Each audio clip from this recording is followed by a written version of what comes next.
Next question है यहाँ पे, if average velocity of particle moving on a straight line is zero in a time interval. तो एक particle का average velocity zero है और वो पार्टिकल स्ट्रेट लाइन में मूव कर रहा है। ठीक है, एक पार्टिकल स्ट्रेट लाइन में मूव करता है, यहाँ से यहाँ आता है और एवरेज वेलोसिटी जीरो है, कुछ टाइम लगा यहाँ से यहाँ आने में। देन एक्सेलरेशन ऑफ पार्टिकल में भी जीरो। तो यहाँ अगर ऐसा है तो पार्टिकल का एक्सेलरेशन शायद जीरो हो सकता है। बट कोई पार्टिकल स्ट्रेट लाइन में मूव कर रहा है तो उसका एवरेज वेलोसिटी जीरो कैसे हो सकता है? तो पक्का है कि ये इधर से इधर आया और फिर वापस यहाँ आया होगा, है ना। अगर इधर से इधर आया और वापस इधर आया तब भी तो हम ये भी कहें, तब भी तो कहेंगे ना कि स्ट्रेट लाइन में मूव कर रहा है। तो एक्सेलरेशन ऑफ पार्टिकल में भी जीरो, अगर एक्सेलरेशन जीरो होता है मान लेते हैं, ठीक, तो वेलोसिटी एक बॉडी एक कांस्टेंट वेलोसिटी से मूव करेगा और बॉडी अगर कांस्टेंट वेलोसिटी से इधर आया, वही स्पीड से इधर गया, तो बॉडी जब ऐसे जा रही थी तो ऐसे वापस क्यों आएगी? पक्का कोई इधर फोर्स लगा रहा होगा, जैसे एक बॉल को ऊपर फेंकते हैं तो नीचे आती है, तो ऐसे ही ये ऐसे चल के इधर आई, तो पक्का कोई इधर फोर्स लगा रहा होगा। जैसे इसमें इधर की ओर एक्सेलरेशन ड्यू टू ग्रेविटी, अर्थ के द्वारा फोर्स लग रहा है तो उसकी वजह से एक्सेलरेशन लगता है, तो वैसे इधर भी कोई फोर्स लगा रहा होगा, उसकी वजह से कुछ एक्सेलरेशन होगा, तो बॉडी धीरे धीरे आते आते यहाँ वेलोसिटी जीरो हो गई, फिर इधर फिर वेलोसिटी उतना गेन की, तो टोटल डिस्प्लेसमेंट यहाँ जीरो हुआ, तो टोटल एवरेज वेलोसिटी भी जीरो हो गई। तो ये बॉडी इधर से इधर एक्सेलरेशन की वजह से ही आ पाई ना, तो एक्सेलरेशन होना यहाँ जरूरी है। अगर एक्सेलरेशन जीरो होता है और बॉडी स्ट्रेट लाइन में मूव करता है तो उसका एवरेज वेलोसिटी कभी जीरो नहीं होगा, क्योंकि अगर कोई बॉडी स्ट्रेट लाइन में मूव कर रहा है तो ये चलता जाएगा, इसका टोटल डिस्प्लेसमेंट कभी जीरो ही नहीं होगा, तो इसलिए एवरेज वेलोसिटी भी जीरो नहीं होगा। इसको कोई होना चाहिए जो यहाँ से वापस इसको जहाँ से आया था वहाँ पे भेज दे, और वो एक्सेलरेशन ही करेगा, फोर्स ही करेगा, है ना। तो यहाँ जो ऑप्शन उन्होंने बोला है कि एक्सेलरेशन ऑफ पार्टिकल में भी जीरो, वो सही नहीं है। अगर एक्सेलरेशन जीरो होगा तो ये पार्टिकल चलता ही जाएगा तो वापस अपने स्थान पे नहीं जाएगा, टोटल डिस्प्लेसमेंट जीरो नहीं होगा, तो एवरेज वेलोसिटी जीरो नहीं होगा किसी टाइम इंटरवल में। तो इसलिए ऑप्शन फर्स्ट जो है इनकरेक्ट है। नेक्स्ट ऑप्शन देखते हैं, velocity of particle must be zero at an instant. तो एक इंस्टेंट पे अगर कोई बॉडी इस तरीके से स्ट्रेट में मूव कर रही है तो किसी एक इंस्टेंट पे वेलोसिटी जीरो होना चाहिए, तो हो तो रहा है इस इंस्टेंट पे, है ना। सो ऑप्शन टू सही लग रहा है। ऑप्शन थ्री देखते हैं, वेलोसिटी ऑफ पार्टिकल में भी never zero in the interval. ऐसा नहीं है, इस समय से यहाँ पे टाइम जीरो है और वापस पूरा इंटरवल में यहाँ टी आया समय लगा, तो पूरे इंटरवल में पार्टिकल का वेलोसिटी कभी जीरो हुआ ही नहीं, हुआ तो है, हुआ है, फिर वापस अपने पाथ को रिट्रेस किया, तो पार्टिकल वेलोसिटी जीरो हुआ तभी तो ऑप्शन थ्री गलत है। Four, average speed of particle में भी zero in the interval. Average speed zero कैसे हो सकता है? जब पार्टिकल मूव कर रही है तो टोटल कुछ ना कुछ तो डिस्टेंस चलेगा ही, चाहे वो जहाँ से शुरू किया वहीं पे ना आ जाए, डिस्टेंस तो चला है, डिस्टेंस चला है, बाई टाइम करेंगे स्पीड आएगा ही आएगा। एवरेज स्पीड कभी जीरो नहीं होगा, एवरेज वेलोसिटी जीरो हो सकता है जहाँ से शुरू किया वहीं पे आएगा तो, और उसके लिए एक्सेलरेशन होना चाहिए, तो एक्सेलरेशन जीरो नहीं हो सकता। तो इस हिसाब से ऑप्शन टू मुझे सही लगा है, सिर्फ जिसमें बोला है कि किसी एक पल में वेलोसिटी जीरो है, जरूर जीरो होना चाहिए, हाँ जरूर होना भी चाहिए। So option two is correct.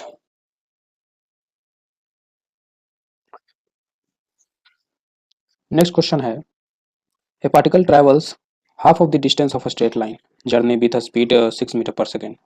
तो एक पार्टिकल है और अपने जो डिस्टेंस वो किसी अपने जो जर्नी में वो जो डिस्टेंस कवर किया था उस डिस्टेंस का हाफ डिस्टेंस, उस डिस्टेंस का हाफ 6 मीटर पर सेकेंड से कवर किया था। ठीक है, तो मान लेते हैं कि वो एक्स डिस्टेंस कवर किया था, तो एक्स बाई टू वो 6 मीटर पर सेकेंड से कवर किया है, और रिमेनिंग पार्ट मतलब अगला एक्स बाई टू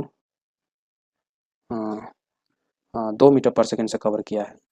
ठीक है, remaining part is cover with 2 metre per second for half of the time of remaining journey and okay okay a particle travels half of the distance of straight line with speed, इतना half x distance हमने माना है, उसका half distance 6 के speed से चला है।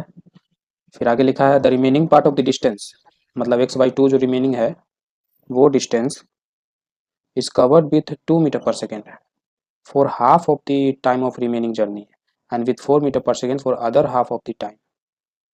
Okay, so the question is,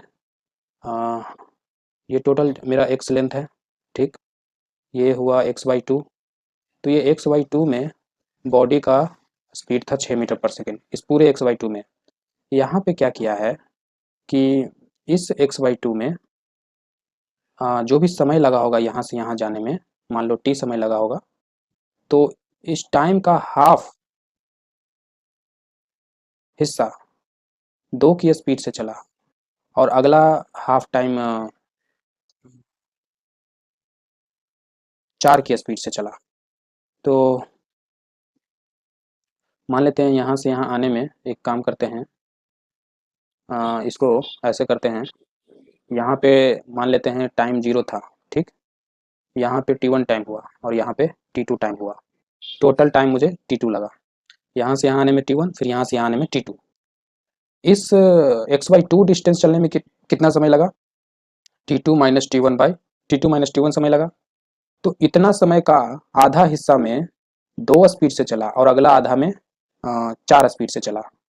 तो मान लेते हैं यहाँ पे t2 माइनस t1 का हाफ, समझ रहे हो, t2 minus t1 is the total time from here to here, और उसका आधा कर दिए हैं, ठीक है।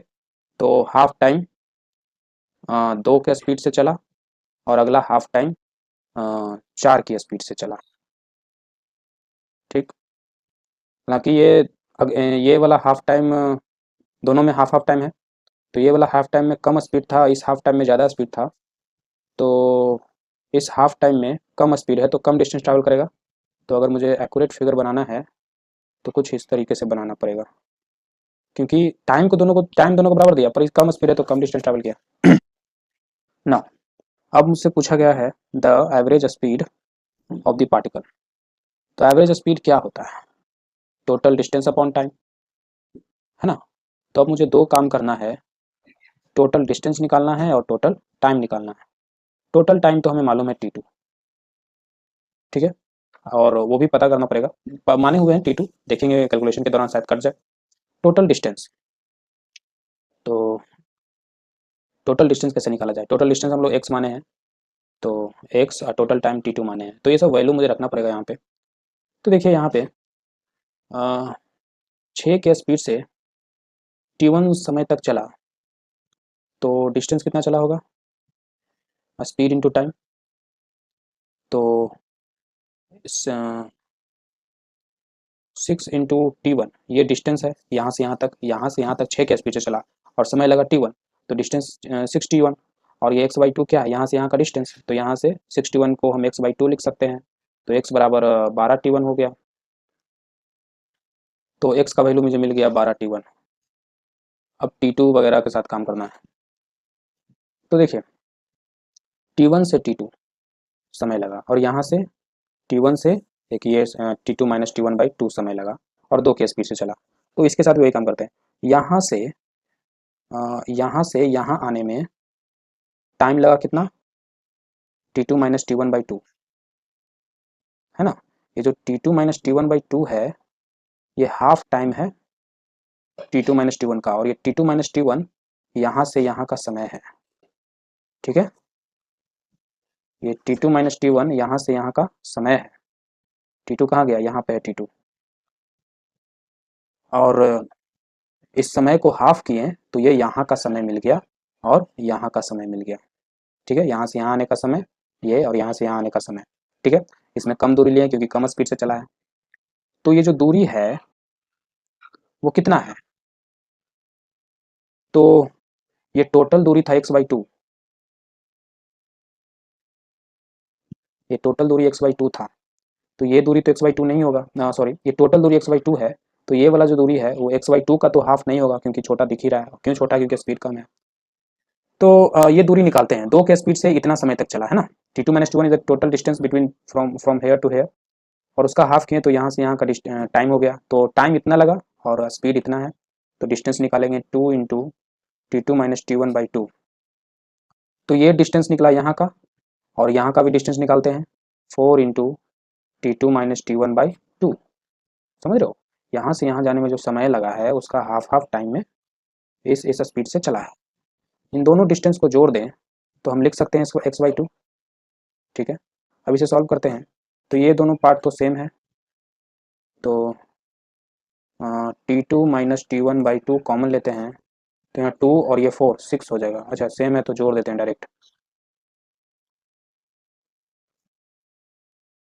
तो यहाँ पे हम लिख सकते हैं 6 into T2 minus T1 by 2 बराबर x बाई 2, 2 2 खत्म, तो x इजिकल टू इतना हुआ और यहाँ x इजिकल टू 12 T1 और यहाँ पे x is equal to 6 into T2 minus T1। यहाँ पे x इजिकल टू 12 T1 लिख सकते हैं, तो 6 2 जा 12, ये इक्वेशन साइड में लिख लेते हैं, 6 इंटू T2 माइनस T1, तो 6 2 जा 12, तो T2 minus T1 is equal to 2 T1 और T2 is equal to 3 T1। तो यहाँ T2 की जगह हम 3 T1 रखेंगे, T1 कट जाएगा, 4 आएगा, तो 4 मीटर पर सेकेंड हमारा हो गया एवरेज स्पीड। नेक्स्ट क्वेश्चन है 3rd number, if magnitude of average speed and average velocity over an interval of time are same then. तो एवरेज स्पीड और एवरेज वेलोसिटी एक इंटरवल के दौरान सेम है, एवरेज स्पीड का मैग्नीट्यूड और average velocity का मैग्नीट्यूड सेम है, then particle must move with zero acceleration. देखिए पहले यहाँ पे बात करते हैं, एवरेज स्पीड और एवरेज वेलोसिटी सेम है, इसका मतलब पार्टिकल स्ट्रेट लाइन में मूव किया होगा, है ना, तभी ना डिस्टेंस और डिस्प्लेसमेंट बराबर होगा, और जब डिस्टेंस डिस्प्लेसमेंट बराबर होगा तो एवरेज स्पीड एवरेज वेलोसिटी बराबर होंगे।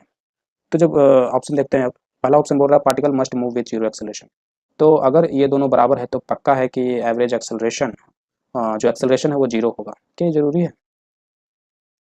तो ऐसा ज़रूरी नहीं है। कोई बॉडी ऐसे चल रहा है 4 की स्पीड से, एक्सेलरेशन मान लेते हैं 2 metre per second square opposite direction में, तो 1 सेकंड बाद acceleration 2 metre per second square है अपोजिट डायरेक्शन में, तो 1 सेकंड बाद ये कुछ आगे चलेगा और इसकी वेलोसिटी कितनी हो जाएगी, तो 2 मीटर पर सेकेंड स्क्वायर मतलब हर सेकंड 2 मीटर पर सेकेंड कमेगा, तो 4 है तो 1 सेकंड बाद 2 हो जाएगा स्पीड।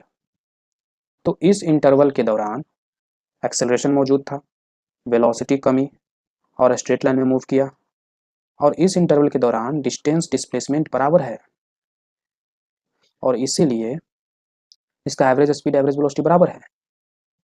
ठीक है, तो ये कहना ज़रूरी नहीं है कि एक्सेलरेशन पक्का जीरो होना चाहिए। ये एक्सेलरेशन इफेक्ट डालता है जब अच्छे समय थोड़े तक बढ़ते हैं, तो जैसे कि 1 सेकंड तक ये हम देखे थे, 1 सेकंड बाद इसकी स्पीड जीरो हो जाएगी, फिर अगले 1 सेकंड बाद ये वापस यहाँ पे आ जाएगा।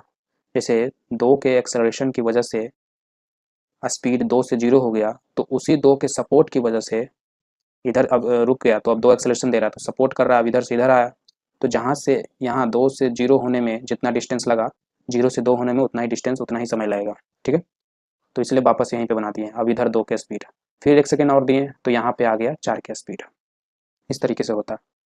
तो इस इंटरवल के दौरान एवरेज स्पीड एवरेज वेलोसिटी अलग अलग होंगे, दोनों का मैग्नीट्यूड, पर इंटरवल तो कोई फिक्स किया नहीं है, तो हम इस इंटरवल के दौरान कहेंगे कि नहीं बराबर है, पर हाँ इस इंटरवल को देखोगे तो एवरेज स्पीड एवरेज वेलोसिटी बराबर नहीं है।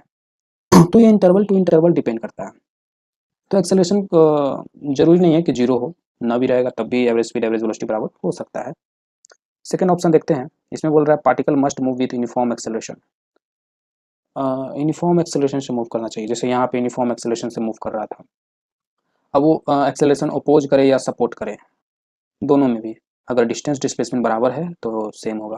खैर यहाँ बोला कि एक्सेलरेशन को uniform must move with uniform acceleration होना चाहिए, तो ज़रूरी नहीं है। एक एग्जांपल लेते हैं, देखिए 4 के स्पीड से चल रहा है, तो कोई बॉडी अभी 4 से चल रहा है और अभी एक्सेलरेशन है 2 मीटर पर सेकेंड स्क्वायर, इस डायरेक्शन में मान लेते हैं, तो अब यहाँ वेलोसिटी हो गया 6 मीटर पर सेकेंड, है ना।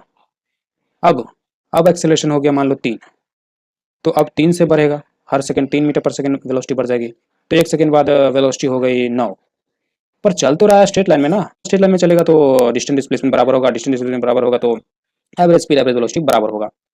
तो यहाँ एक्सेलरेशन हो या ना हो यूनिफॉर्म हो या नॉन यूनिफॉर्म हो एक्सेलरेशन, उससे कुछ फर्क नहीं पड़ता है। जब तक डिस्टेंस डिस्प्लेसमेंट बराबर होगा तब तक बॉडी दोनों का स्पीड और वेलोसिटी बराबर होगा। तो ऑप्शन 2 बोल रहा है कि मस्ट बी यूनिफॉर्म, जरूरी नहीं है। नॉन यूनिफॉर्म देखे ना, यहाँ पे एक्सेलरेशन चेंज कर रहा है, तो नॉन यूनिफॉर्म रहेगा तब भी एवरेज स्पीड एवरेज वेलोसिटी बराबर होंगे। ऑप्शन 3 देखते हैं। तो ऑप्शन 3,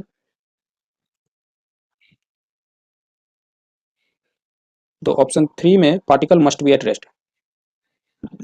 तो पार्टिकल को रेस्ट में होना चाहिए। तो पार्टिकल अगर रेस्ट में होगा तो एवरेज स्पीड जीरो होगा और एवरेज वेलोसिटी भी जीरो होगा, दोनों का मैग्नीट्यूड सेम होगा। सही है, पार्टिकल अगर रेस्ट में होगा तो दोनों का मैग्नीट्यूड सेम होगा। बट बोल रहा है मस्ट बी रेस्ट, मतलब रेस्ट में ही होना चाहिए तभी ऐसा हो सकता है, और कोई चांस नहीं है, और कुछ तरीका नहीं है दोनों के बराबर होने का। ये तो गलत है ना। डिस्टेंस डिस्प्लेसमेंट बराबर होगा चलेगा, डिस्टेंस डिस्प्लेसमेंट बराबर होगा तब भी दोनों का मैग्नीट्यूड सेम होगा, रेस्ट में होगा तभी नहीं। सिर्फ यहाँ बोल रहा है मस्ट बी रेस्ट, मतलब सिर्फ रेस्ट में होगा तभी ये कंडीशन होगा, दोनों बराबर होगा, जरूरी नहीं है। तो ऑप्शन 3 भी गलत है। 4 में देखते हैं।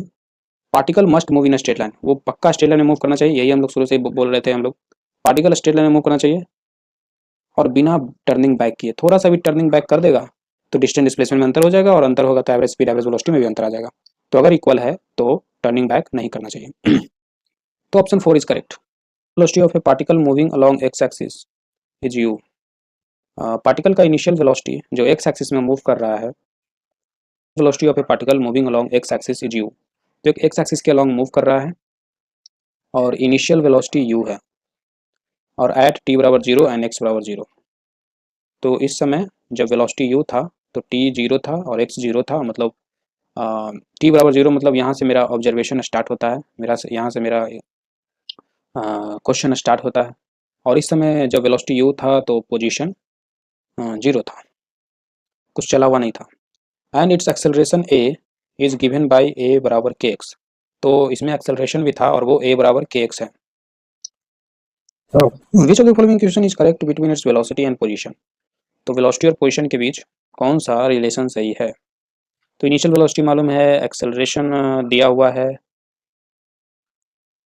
तो इसमें कौन सा इक्वेशन सही है। तो इक्वेशन देखकर लग रहा है कि ये पक्का ये वाला इक्वेशन यूज किया है। तो फाइनल वेलोसिटी कुछ होगा, कुछ डिस्टेंस चलने के बाद कुछ वी वेलोसिटी होगा, तो वो वी स्क्वायर इनिशियल यू माने हुए हैं। और एक्सेलरेशन तो कुछ डायरेक्शन दिया नहीं है, तो हम प्लस ही लेके चलते हैं के एक्स, और डिस्प्लेसमेंट कुछ चला, मान लो एक्स मान लेते हैं तो एक्स। तो इस हिसाब से मुझे वी स्क्वायर बराबर यू स्क्वायर प्लस 2 के एक्स स्क्वायर मिलता है, जो कि ऑप्शन 2 है।